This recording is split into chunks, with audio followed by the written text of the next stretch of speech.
L'Alliance des États du Sahel et la CEDEAO étaient donc à Lomé pour discuter donc des accords qui puissent permettre à ces deux entités donc d'évoluer concomitamment bien sûr à côté de cette divorce annoncée à travers donc bien sûr la dynamique enclenchée dans les pays du Sahel. Vous le savez, le Togo, considéré comme médiateur, considéré comme facilitateur, a été au centre des projecteurs, a été au centre de l'information.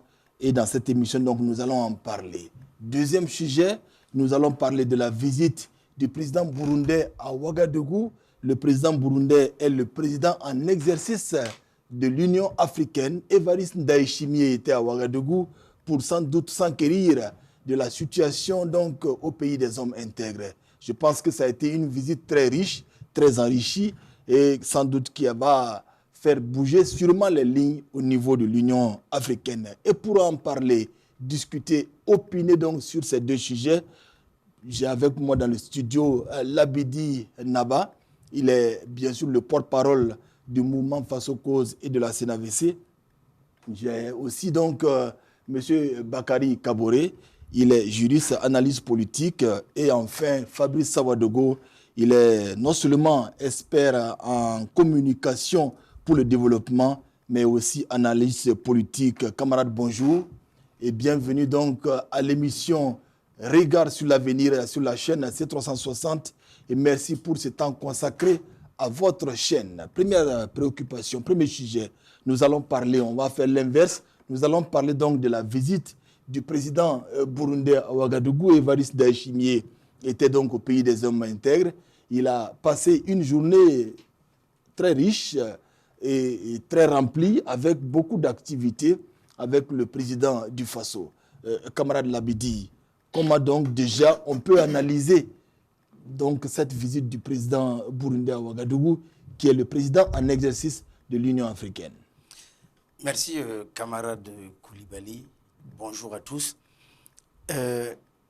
L'analyse qu'on peut faire de la visite du président en exercice de l'UA, le président du Burundi, Évariste Ndayishimiye, est qu'il prend les rênes de l'Union africaine, de la présidence de l'Union africaine, il y a environ 2 mois et quelques jours. Et si l'on part du fait que dans toute responsabilisation à ce niveau de responsabilité, il y a non seulement la feuille de route de l'institution, mais il y a aussi ce que le responsable apporte comme touche personnelle en fonction de ses appréhensions, de ses dispositions d'esprit sur justement la conduite des activités de l'organisation. Et considérant cela, et considérant que le président burundais est un homme, c'est un militaire, qui a participé notamment à la stabilisation de la crise qui a émaillé le Burundi dans les années 1990, tout autant que le Rwanda, crise ethnique, puisqu'au Burundi, il y a aussi des Tutsis comme des Hutus, et c'était une crise similaire que ce qui se passait au Rwanda. On peut encore avoir la main, disons voir la main de l'impérialisme occidental, notamment la Belgique, qui, dans la décolonisation, a semé ces graines-là. N'en déplaise aux petits servants locaux qui diront encore que nous sommes en train de jeter l'opprobre sur l'Occident. Donc, quand on considère tout ça, le président en exercice de l'UA engage justement ce processus-là dans un contexte où l'Union africaine et l'AES ne sont pas dans, n'est pas en termes de relations dans une cristallisation notable, mais on peut relever des discours qui se sont entrechoqués entre-temps. On se rappelle que l'Union africaine demandait aux chefs d'État de l'AES d'envisager, de donner même un chronogramme de retour, selon eux, à une vie constitutionnelle normale, c'est-à-dire organiser les élections. À cette époque, le camarade Premier ministre, Maître Thielem de Tambela, que nous saluons au passage, avait eu des propos très populaires, bien assumés, du Burkina Faso, en disant, mais si l'Union africaine reste dans cette posture visiblement stipendiée, puisque si ça venait d'Africains souverains, nous ne pensons pas qu'elle aurait justement galvaudé et occulté la réalité de la situation sécuritaire pour parler d'élections, quand la case brûle, et que si elle ne changeait pas de posture, on était d'ailleurs à la suite de la dénonciation justement de la CEDEAO, on était aussi prêt à quitter l'UE. Et disons, l'UA, pourquoi pas même l'ONU. Et ça, c'est bien possible. Il faut que les gens le comprennent. Il y a c'est pas tous les pays qui sont justement dans l'UA. Donc, quand on regarde toute cette situation, on peut dire que le président en exercice actuel de l'UA veut créer justement un affermissement dans, disons, des rapports entre l'UA et l'AES. Déjà, ça matérialise une certaine reconnaissance de cette organisation qui a peiné justement à se faire accepter. Tout à fait. Ensuite, il ne vient pas, il vient briser quand même les méthodes.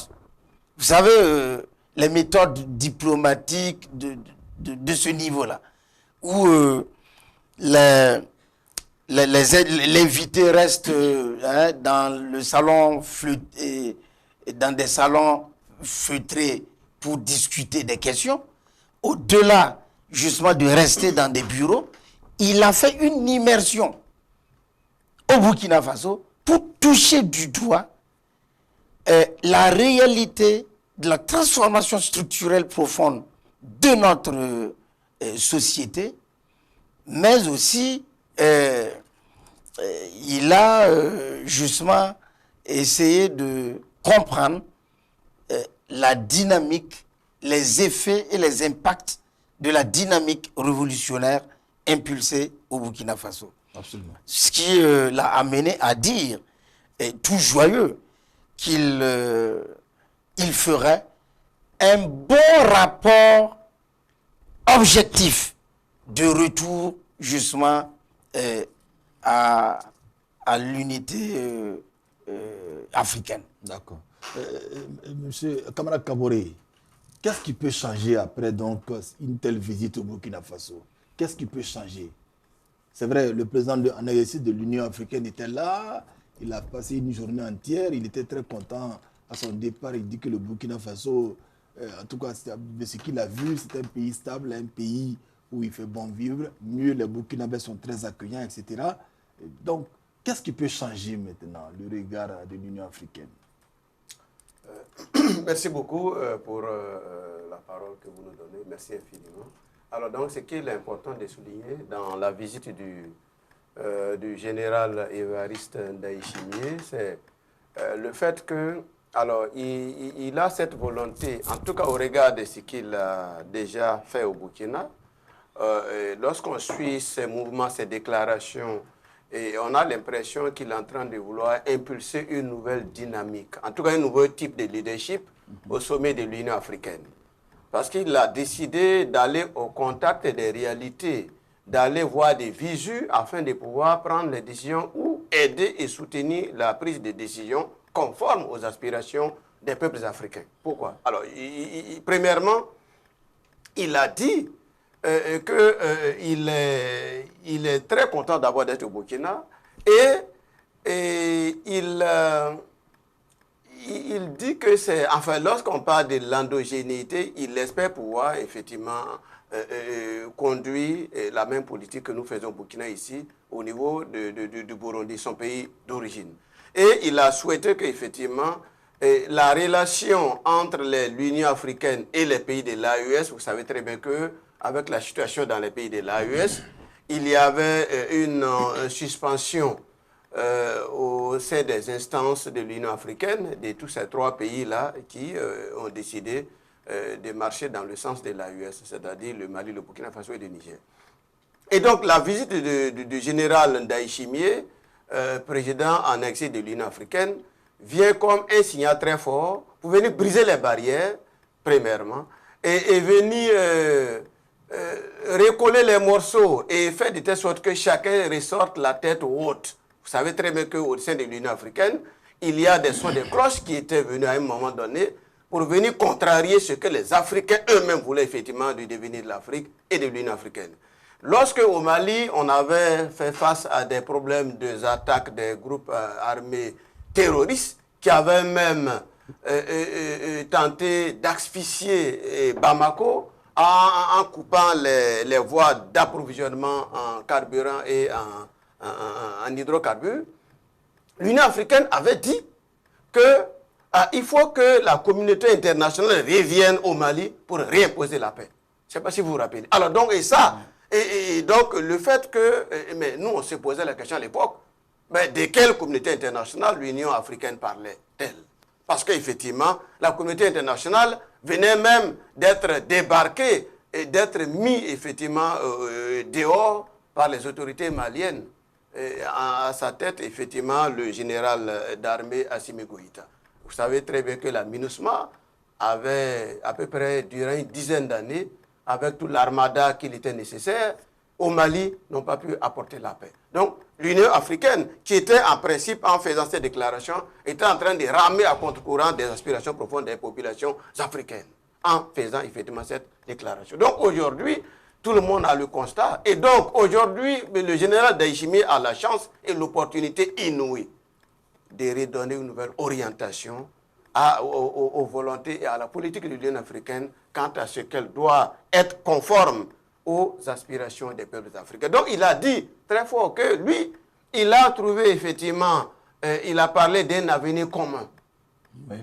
Alors, si l'Union africaine, à travers la bouche du président en exercice, dit à l'endroit des États de l'AES qu'il va falloir envisager un avenir commun, ça veut dire qu'il y a effectivement des parts et d'autres, en tout cas de la part de l'Union africaine, de changer de paradigme, de changer de vision et doter peut-être les lunettes coloriées pour mieux voir la réalité de ce que nous avons comme combat à l'AES. Il a encore dit qu'il va falloir qu'on aille vers ce qu'on appelle des pays très stables, parce qu'il a dit qu'il a trouvé le Burkina Faso un pays très stable. Absolument. Il a trouvé qu'effectivement, il y a des expériences qu'il va falloir même dupliquer au sein de son pays d'origine, le Burundi, parce qu'effectivement, en mettant en chantier le pays tout entier, en impliquant les citoyens et en les amenant à pouvoir faire le travail de développement. Il a cité le cas de Faso Mebo lors de sa visite.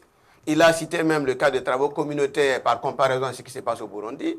Il a cité beaucoup d'événements qui, de nature, sont des choses que nous puissions apprécier de manière très positive, effectivement, et sa visite. Et donc, le changement, c'est le fait que lui-même, il a dit haut et fort qu'il va, effectivement, faire un compte-rendu fidèle, entre guillemets, aux instances supérieures de l'Union africaine pour qu'une nouvelle vision émerge. Pour que les lignes bougent. Pour que les lignes bougent dans notre manière, en tout cas de la manière de l'Union africaine, d'apprécier les réalités africaines, notamment dans l'AES. D'accord.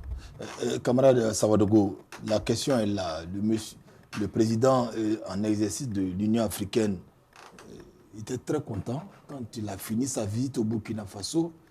Il dit que non seulement ils avaient vraiment une idée figée par rapport donc à ce qui se passe au Burkina, au contact de la réalité, il a eu un autre discours.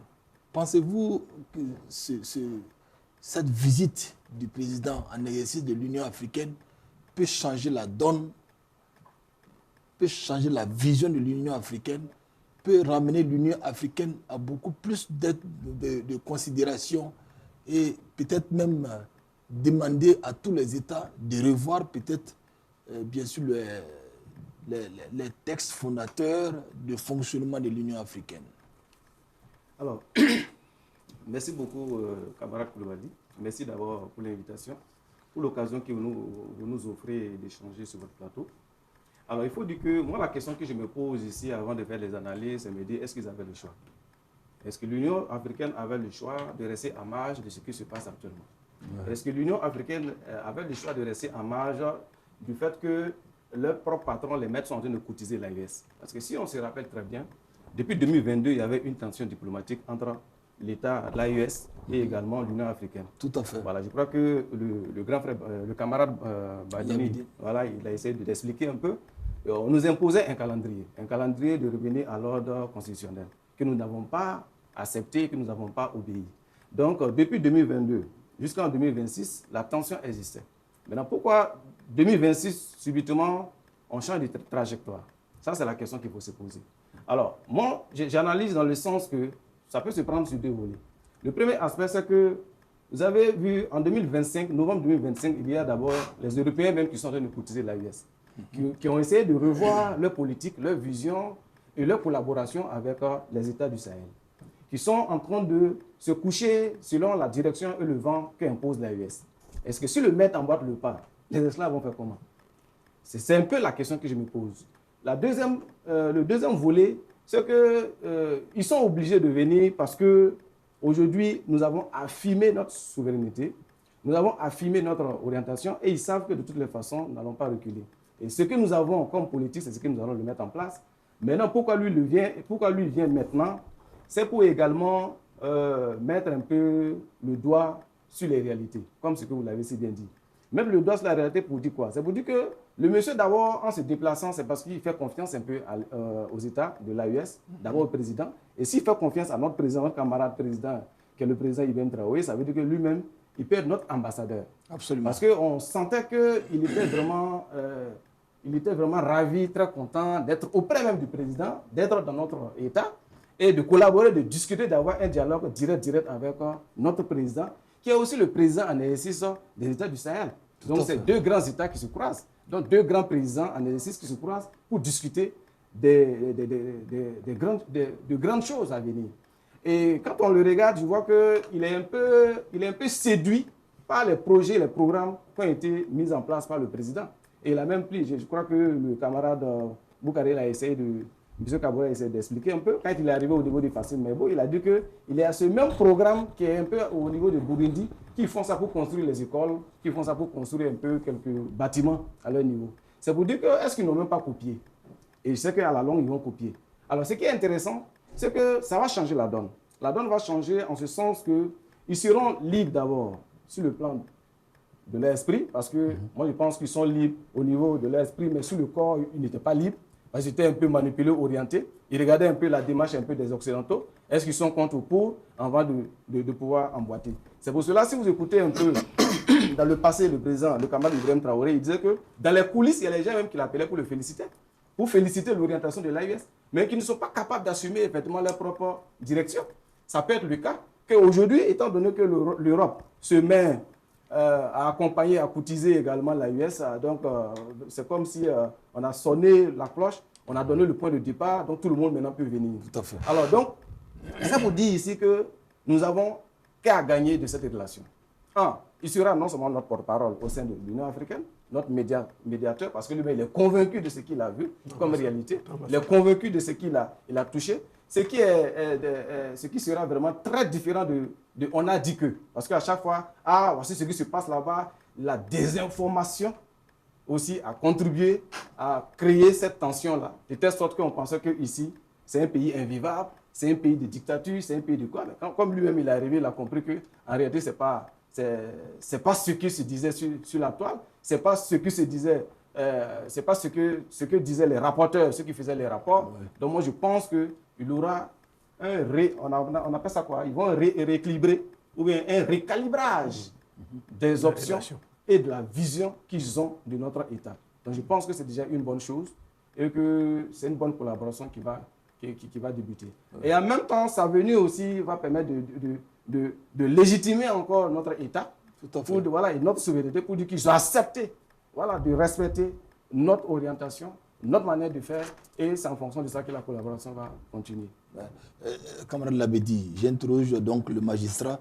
Est-ce que ça peut faire bouger les textes de l'Union africaine? Oui, je pense fondamentalement que les choses peuvent bouger au niveau de l'Union africaine, eu égard à la disposition et à l'état d'esprit, je le disais d'ailleurs, du nouveau président en exercice de l'UA. Vous savez, les leaders qui ont, avec leur peuple, travaillé à surmonter des défis comme celui que le Burundi a connu, ne peuvent pas avoir la même vision que les pays qui n'ont pas connu ça. Tout à fait. Et au-delà, sont des responsables qui affirment leur autonomie et leur souveraineté. Oui. C'est pourquoi il y a justement cette similarité d'action, même au plan de la gouvernance au niveau du Burundi et qu'au niveau du Burkina Faso. Et donc, le président burundais, président en exercice de l'UA, disant qu'il va faire un bon rapport objectif, tout à fait, qu'il est venu et que, justement, il a... En fait, il y avait un narratif qui a été déconstruit par le fait qu'il soit venu et qu'il ait vu les choses de lui-même. Et donc, je pense que déjà, fort de ce que le Burundi, son pays, travaille justement dans une certaine souveraineté et autonomie financière, cela peut être impulsé par lui au niveau de l'UA. Parce que le véritable problème de l'UA, ce sont encore les tentacules de l'impérialisme occidental à son niveau. Oui. C'est ce qui fait que, justement, sa posture vis-à-vis des pays frères est toujours dénaturée, est toujours dévoyée. Tout à fait. Sinon, les chefs d'État à l'intérieur, comme le camarade le disait, mais le chef de l'État burkinabé a précisé qu'il y a la solidarité de certains hauts responsables, de certains présidents, mais qui ne va pas au-delà de la sphère, hein, et justement du privé. C'est-à-dire, ils ne sortent pas de façon publique pour en parler, parce qu'il y a toujours ce grain d'influence sur eux de ce que, ben voilà, qu'est-ce que le maître dira. Donc c'est au téléphone qu'on apporte sa solidarité. On peut la prendre comme on veut, mais c'est déjà un pas. Donc le président en exercice pourrait amener déjà l'Union africaine à se départir des financements extérieurs même à l'Union africaine, extérieurs à l'Afrique, pour déjà prendre une certaine autonomie financière. C'est possible. La machine de fonctionnement pourrait prendre un coup, mais ça sera un coup utile pour pouvoir se propulser dans la véritable voie de la souveraineté. Sinon, une UA qui n'est pas souveraine ne pourra jamais créer et opérationnaliser son objectif fondamental qui est le ciment, l'unité des pays africains. Donc il faut revoir les textes. Oui, les textes pourraient être revus par sous son leadership, et je pense que c'est ce qu'il devrait faire. Il devrait se faire la mission de la transformation de l'unité africaine, de sorte à ce que cette unité africaine-là soit une organisation des peuples africains. Pas, comme nous l'avons dit pour la CEDEAO, un syndicat qui soit là, hein, et qui ne s'imprègne pas des réalités, ou bien qui se voile et se complaît de ne pas considérer les réalités propres à chaque pays. Aujourd'hui, ce n'est pas le Sahel seulement qui est dans des difficultés. Il y a la Tanzanie, il y a le Kenya. Qu'est-ce que l'Union africaine fait? Si elle attend justement des instructions d'ailleurs, bien sûr que ça prendra le temps que ça va prendre avant qu'elle ait une réaction. Donc, pour répondre clairement à votre question, moi, je crois en la bonne foi du président en exercice de l'UA. Et je crois qu'avec tout le parcours qu'il a eu, il va influencer ses pairs significativement, de sorte à ce que l'UA se revêt dans notre visage, un visage véritablement africain, le visage que les pères fondateurs, Sékou Touré, tous justement ces grands hommes, ces grands Africains panafricanistes ont impulsé justement au sein de cette organisation, ont eu comme idée, en la créant, voit le jour de façon concrète. Tout à fait. De nos jours. Nous savons que sur le continent, il y a beaucoup de crises, il y a beaucoup de pays qui ne sont pas en odeur de sainteté, le cas du Maroc et de l'Algérie, le cas de la RDC et du Rwanda, le cas d'autres pays, l'AES donc qui également se retrouve dans une région assez difficile en termes de collaboration. Toutes ces crises réunies, est-ce que vous voyez déjà cette mission du président burundais, président en exercice de l'Union africaine, comment va se présenter donc cette mission? Pensez-vous qu'il a l'étoffe nécessaire pour porter une telle charge, pour arriver donc, en tout cas, à fédérer les énergies sur le continent africain pour que l'Union africaine soit dynamique et soit donc portée sur les aspirations des populations légitimes? Le président Ndayishimiye, il a la ferme volonté de le faire, en tout cas au regard de ce qu'il a déjà fait à travers sa mission au Burkina, sa visite que nous avons appréciée. Il a, comme je l'avais déjà dit, il a la volonté d'impulser un nouveau type de leadership et de gouvernance au sommet de l'Union africaine. Ça, c'était à saluer, c'est vrai. Mais sur le terrain, il y a un constat qu'il va accepter, qu'il va falloir de façon objective apprécier et regarder de près. Premièrement, par exemple, au cas, la situation qui s'est passée en Libye. C'était en 2011, lorsque Kadhafi avait été attaqué. Et il paraît, l'OTAN avait, à travers les résolutions du Conseil de sécurité, avait dit, les résolutions 1970, 1973, où on avait donné effectivement le quitus à l'OTAN d'opérer au sein de la Libye ce que nous appelons une zone d'exclusion aérienne. Et cette zone d'exclusion aérienne avait pour but essentiel, selon l'OTAN, de pouvoir sauver la population Benghazi qui était sur le point d'être bombardée par l'armée kadhafiste. Voilà, parce qu'effectivement à Benghazi, un groupe d'associations, des leaders d'associations à base communautaire, ainsi de suite, les sociétés civiles, étaient en train de manifester pour avoir leur droit, le droit à la manifestation, le droit à avoir leur liberté d'expression, ainsi de suite. Et donc, effectivement, l'OTAN s'est basée sur ces principes-là pour conduire cette campagne libyenne qui, au finish, effectivement, s'est achevée en 2011, le 20 octobre 2011, par l'assassinat du guide libyen Muammar Kadhafi.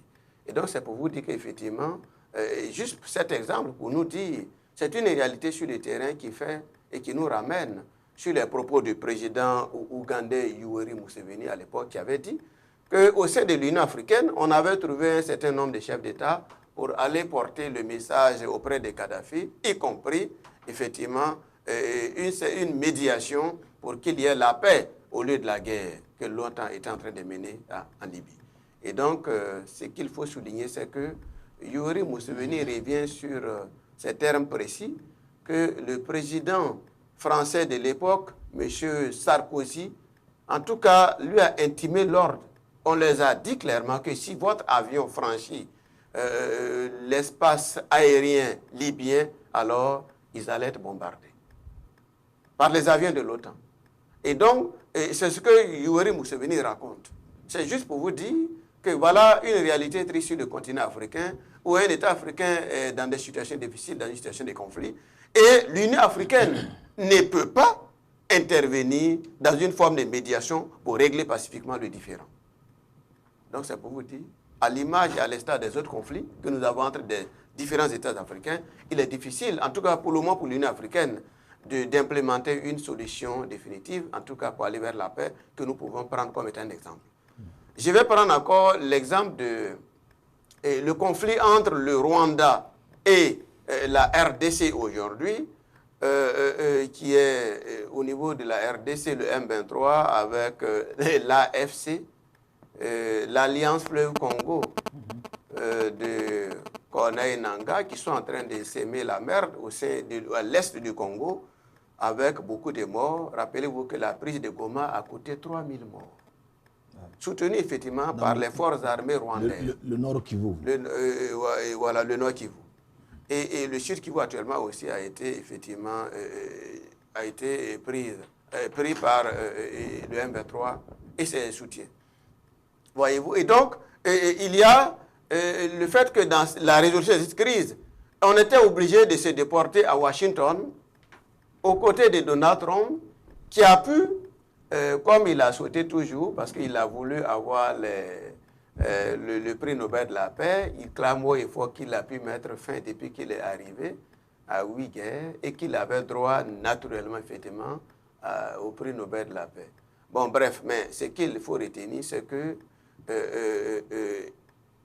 Tshisekedi, président de la RDC, et Paul Kagame se sont retrouvés autour de Donald Trump dans une forme d'accord de paix et qui, en principe, nous a laissé sur notre soif parce que le président Tshisekedi, en principe, n'était pas très heureux, très ravi de cet accord de paix, au regard de la photo des familles, au regard même... Ça ressemblait à un marché de dupes. Ça ressemblait à un marché de dupes. C'est comme si on avait tordu la main au président Tshisekedi pour l'amener vers cet accord de paix. Il n'était pas du tout ravi, il n'était pas heureux de l'avoir signé, visiblement. Et par contre, Paul Kagame était tout heureux. C'est pour vous dire qu'effectivement, voilà un problème africain. Entre deux États africains, et l'Union africaine n'a pas pu régler le problème, et c'est le président américain qui est obligé de régler un accord de paix entre ces deux États africains. Donc c'est pour vous dire, voilà la réalité sur le terrain par rapport aux différents conflits, différentes guerres entre effectivement les États africains, où l'Union africaine n'a pas totalement les coudées franches ni les mains libres pour apporter une solution définitive. Absolument. Ça, c'est la fin donc de ce premier sujet. On va aborder donc le deuxième sujet avec le camarade Sawadogo. L'AES et la CEDEAO étaient à Lomé pour discuter donc de comment les choses vont se passer, pour discuter bien sûr des futures collaborations qu'il faudra envisager. C'est vrai que la semaine passée, on a beaucoup abordé cette question, on a discuté un peu sur cette question. Comment voyez-vous, comment vous avez trouvé cette rencontre et surtout les conclusions? Alors, je vous remercie davantage encore de m'avoir donné la parole. Il faut dire que pour moi, c'est carrément une suite logique. Une suite logique avec le premier thème qu'on vient d'aborder, en ce sens que vous avez vu que le président de l'Union africaine s'est rendu au niveau du Sahel pour s'enquérir des nouvelles et de toucher les réalités de ses doigts, de voir effectivement ce qui se passe sur le terrain. Absolument. Alors, de la même manière que l'Union africaine est venue au Burkina, si vous regardez un peu l'espace de temps qui les sépare, il n'y a que 3 jours, je crois bien. Parce que c'est le 17 avril. Tout à fait. Le 17 avril, il y a une rencontre au niveau de Lomé. Le 20 avril, le président de l'Union africaine était là. Voilà, au Burkina. Donc, vous voyez qu'il y a une corrélation. C'est-à-dire qu'il y a un enchaînement, il y a une suite logique. Ça veut dire que l'antichambre et la chambre communiquent, au fait. Ça veut dire que la CEDEAO et l'Union africaine communiquent. Et comme je l'avais dit précédemment dans mon analyse, si le maître a déjà emboîté le pas, c'est forcément qu'également les vassaux aussi vont emboîter le pas. Ça veut dire qu'il y a une instruction à quelque part, il y a une dynamique qui a été impulsée par les dévanciers, par l'Europe. Donc eux aussi sont obligés de se conformer. Sinon, il y a des années de cela, le discours était autre. Surtout le discours de la CEDEAO était autre. Le syndicat des chefs d'État qui avait toujours une force en attente pour venir intervenir au niveau de l'AES pour rétablir c'est-à-dire que une constitution qu'ils estiment un peu bafouée. Alors, ce sont les mêmes encore dans les années précédentes qui disaient qu'on va aller libérer Bazoum. On a des forces en attente pour aller libérer Bazoum parce qu'il est en insécurité ou bien il a été pris en otage. Alors que cette même force en attente n'a pas la force de venir défendre les pays de l'AES contre le mal, c'est-à-dire les forces du mal qui les attaquent ou qui les endeuillent. Mais aujourd'hui, ils sont obligés de revenir à la table de discussion parce que, comme je l'ai dit, il y a une vision qui est là, une vision de leurs pairs européens qui les impose cela, qui sont obligés également de rentrer dans la danse. C'est une course. C'est pour cela que je disais qu'ils n'ont pas le choix. Mais maintenant, qu'est-ce que nous en tirons de cette relation? C'est là un peu la question. Alors, aujourd'hui, comme on l'avait si bien dit dans le passé, dans notre émission précédente, que le Togo se positionne comme le cordon ombilical entre la CEDEAO et l'AES. C'est le Togo qui est le médiateur, le facilitateur aujourd'hui. Je crois qu'en mai dernier, 2025, il y a eu un contact à Bamako où ils ont eu à échanger. C'est là qu'il y a eu des prises de conscience de la part de la CEDEAO, puisqu'il y a eu des prémices. Et aujourd'hui, en 2026, ils sont encore revenus à Lomé pour discuter sur la collaboration qui peut, pour baisser un peu la tension entre les deux États, parce que moi je parle de 2 États, entre l'AES et la CEDEAO. Je pense que c'est de bonnes guerres et c'est une bonne chose. Parce que si nous arrivons également à ne pas avoir des gens qui sont là matin, midi, soir en train de vouloir planifier la déstabilisation de l'AES, ça nous permettra d'aller vite et bien.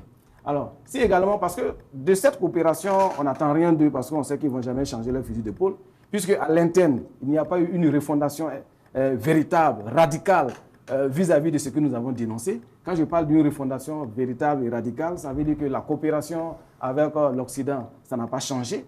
Au niveau de l'AES, que ce soit au niveau de l'Union africaine, ça reste toujours la même chose. Ils vont toujours recevoir les décisions et également les orientations de la part de ceux-là que nous refusons. Donc, du coup, il y aura toujours un problème.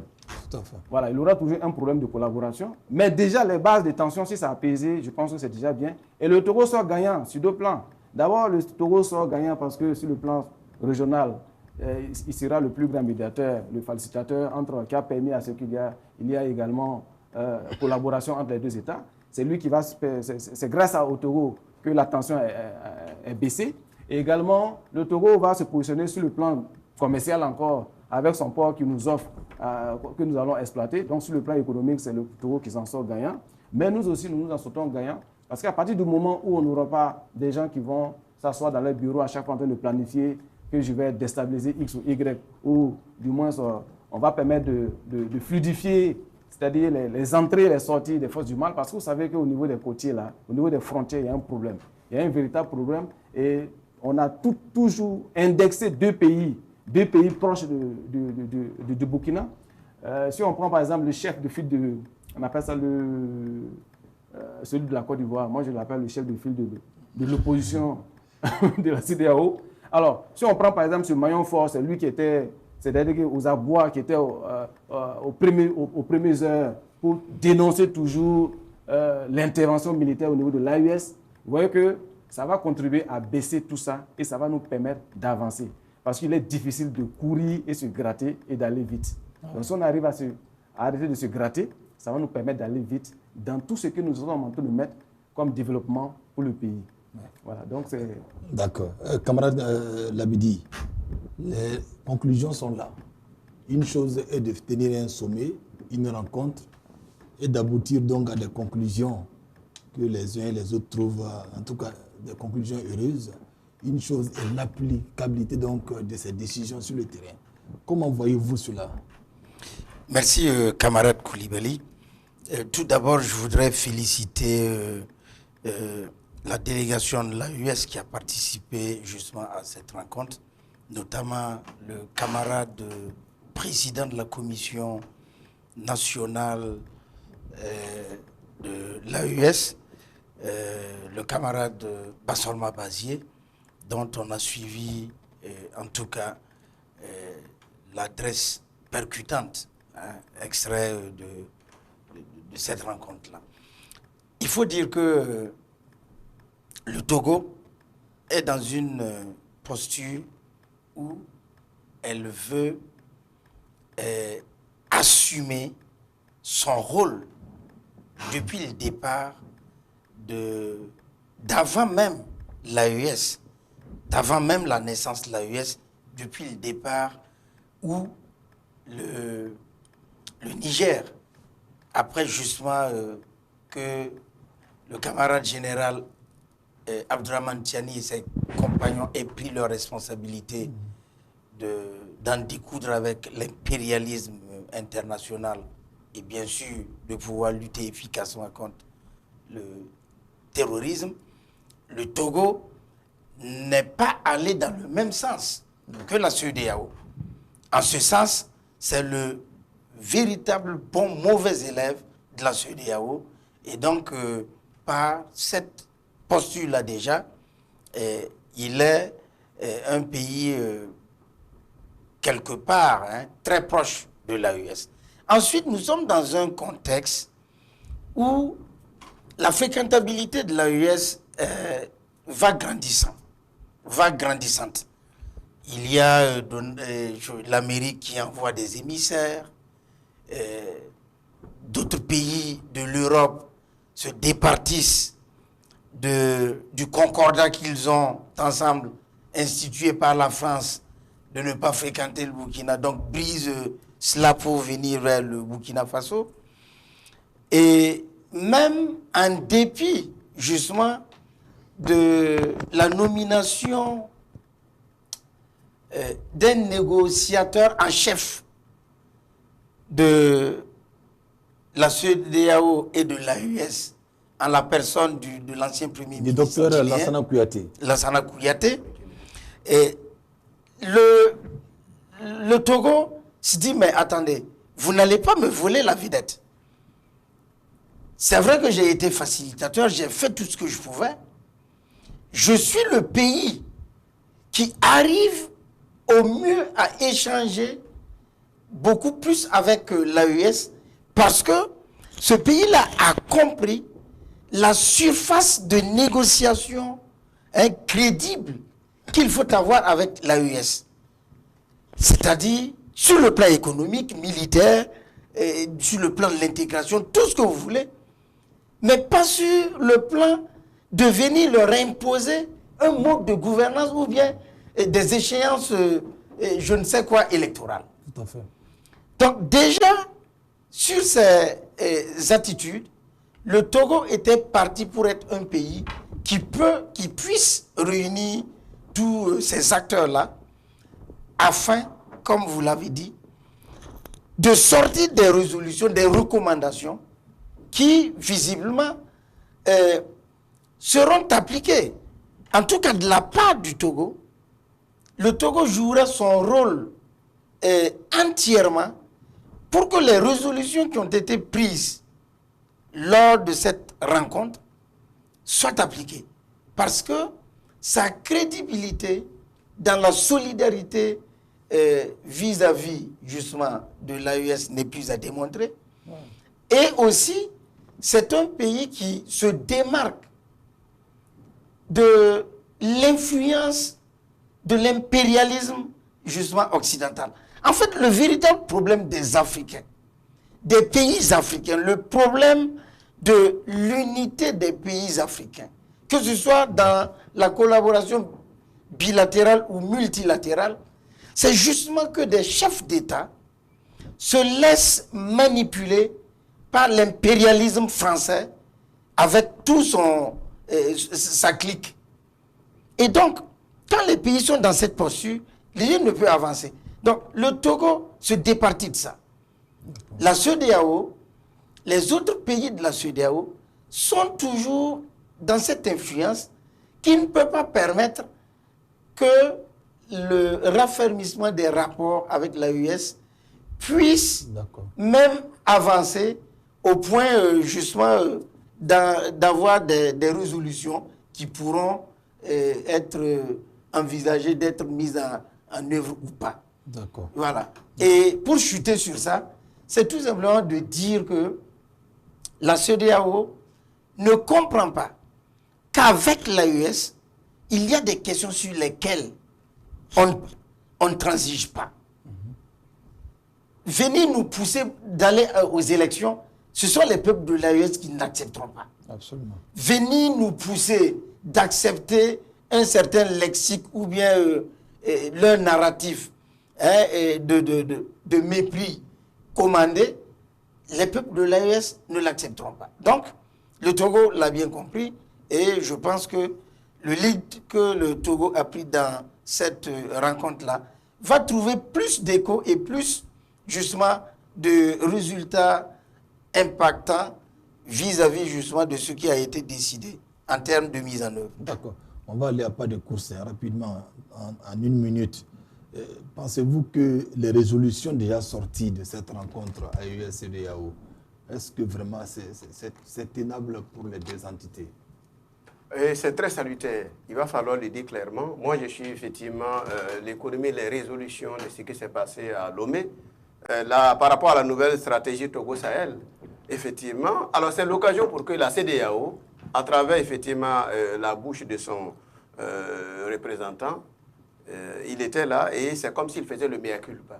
Il faisait une sorte d'amende honorable par rapport au comportement et à leurs exigences lorsqu'effectivement il était temps de décider sur le sort de ces trois pays. Voyez-vous. Donc, ils se rappellent, ils sont venus, c'est l'occasion. Alors, donc, ce qui est important à retenir, c'est quoi? C'est que le Togo est en train de récupérer sa place, comme vous l'avez très bien dit, mais le Togo est en train, effectivement, de se positionner comme étant un pays fiable avec lequel nous pouvons compter. Le président du Faso, le camarade Ibrahim Traoré, vous rappelez-vous très bien, l'a si bien dit, il dit, mais le Togo, ce n'est plus un simple partenariat, mais le Togo est un pays frère. Il l'a tellement bien dit. Et donc, à travers les différents piliers, effectivement, de cette nouvelle stratégie Togo-Sahel, vous allez comprendre très bien, y compris la vision et la doctrine, que je vais décliner tout de suite. Premièrement, il parle par rapport aux différents points. Le premier pilier, c'est le dialogue. Dialogue politique Togo-AES. Ah oui. Deuxième pilier, c'est le pilier sur la diplomatie, la coopération régionale et internationale. Troisième pilier, c'est la lutte contre le terrorisme. Et effectivement, la politique régionale de défense. Troisième pilier, c'est le bon voisinage et la consolidation de la fraternité. C'est très important parce que cela révèle est très symbolique pour nous les Africains. Et le quatrième pilier, c'est la coopération et l'intégration économique régionale. Vous comprenez que le Togo, à travers sa façade maritime, va offrir effectivement du pain béni aux États de l'AIS. Et la doctrine qu'il dit effectivement à travers cette nouvelle stratégie Togo-Sahel, c'est qu'effectivement, c'est l'autonomie stratégique multidimensionnelle qui est poursuivie. Et ils veulent faire, dans leur vision, faire du Togo, effectivement, un État, un acteur de stabilité et de dialogue en Afrique de l'Ouest. Ça veut dire beaucoup de choses.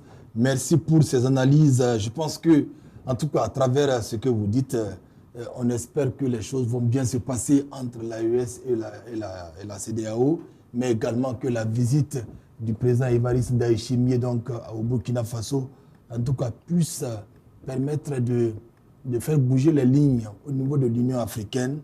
Et on se retrouve la semaine prochaine. Portez-vous bien.